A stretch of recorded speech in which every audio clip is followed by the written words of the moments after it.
वो साफ दिखाई दे रहा है। कुछ लोग मुख्यमंत्री की दौड़ में हैं और वो लोग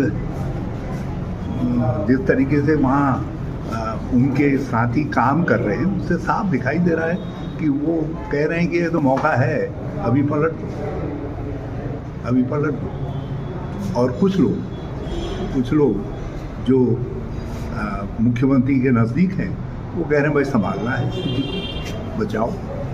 तो विरोधाभासों से घिरी हुई है इस समय जो चुनाव प्रचार है भारतीय जनता पार्टी का केदारनाथ में घिरा हुआ है।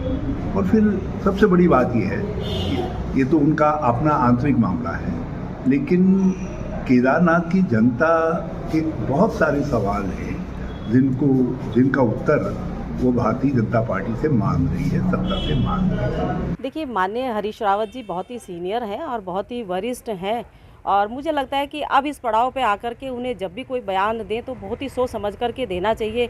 और अगर वो भारतीय जनता पार्टी में दो गुटों की बात करते हैं तो मुझे लगता है कि वो अपने गुटों की बात करते हैं, वो कांग्रेस की बात करते हैं, क्योंकि उन्होंने तो खुद स्वयं कांग्रेस के अंदर इतने गुट तैयार कर दिए हैं, एक दूसरे के पाले में गेंद फेंकने का काम करते हैं। जब भी चुनाव आए या ना हो चुनाव, उनकी राजनीति अलग ही चलती है। और आपने हमेशा से देखा होगा कि उनकी प्रभारी जी अलग हैं, अध्यक्ष जी अलग हैं, वो स्वयं खुद अलग है, तमाम अलग अलग नेता अलग अलग गुटों में बटे हैं। और गुटों में बटकर ही कांग्रेस आज इस नतीजे पर पहुंची है कि उनकी उत्तराखंड में सरकार तक नहीं है, लोग संगठन में जाना नहीं चाहते, काम नहीं करना चाहते, क्योंकि इस तरह की राजनीति, क्योंकि अब वो बहुत बड़े हो गए और बहुत वरिष्ठ हैं, तो एक वरिष्ठता के आधार पर उनको शायद इस तरह के बयान देने चाहिए। और भारतीय जनता पार्टी में कोई गुट नहीं है, यहाँ पर जिस किसी को भी अगर टिकट मिलता है तो पूरा संगठन एक साथ मिल करके उसे जिताने का काम करता है और कोई गुट भारतीय जनता पार्टी के अंदर दूर दूर तक कहीं दिखाई नहीं देता, क्योंकि वो अपने गुटों की बात कर रहे हैं, कांग्रेस के गुटों की बात कर रहे हैं।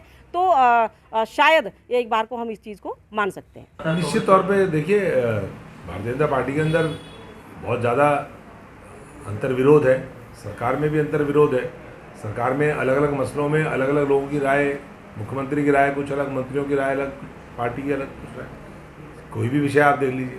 इसी प्रकार से राज्य में मंत्रिमंडल लगातार जिस प्रकार से खाली पड़े हैं, सबसे दुखदायी भाजपा के नेताओं के लिए है, भाजपा के विधायक अकेले में जो कष्ट अपना कहते हैं।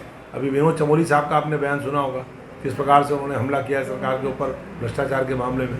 इसी प्रकार से बहुत सारे सीनियर विधायक हैं जो ये कहते हैं कि भाई इस समय जितने मंत्रिमंडल में सदस्य हैं उसमें 80% तो कांग्रेस के हैं। सतपाल महाराज कांग्रेस के हैं, सुबोध उनियाल साहब कांग्रेस के हैं, रेखा आर्य कांग्रेस की हैं। वहाँ पर जितने मंत्रिमंडल में सदस्य सौरभ बोगड़ा कांग्रेस के हैं। तो मुख्यमंत्री के अलावा जितना मंत्रिमंडल का उनका ढांचा है उसमें कांग्रेस के लोग ज़्यादा दिखते हैं। तो बीजेपी के जो मूल भाजपा के चरित्र के लोग हैं वो बहुत ज़्यादा दुखी हैं कि भाई कांग्रेस में तो कांग्रेस के मंत्री रहते ही हैं, लेकिन भाजपा में भी कांग्रेस के मंत्री हैं।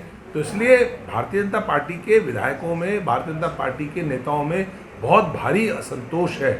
और उस असंतोष का झलक आपको बद्रीनाथ में देखने को मिली थी, आपको उस असंतोष की झलक केदारनाथ में भी देखने को निश्चित तौर पर मिलेगी।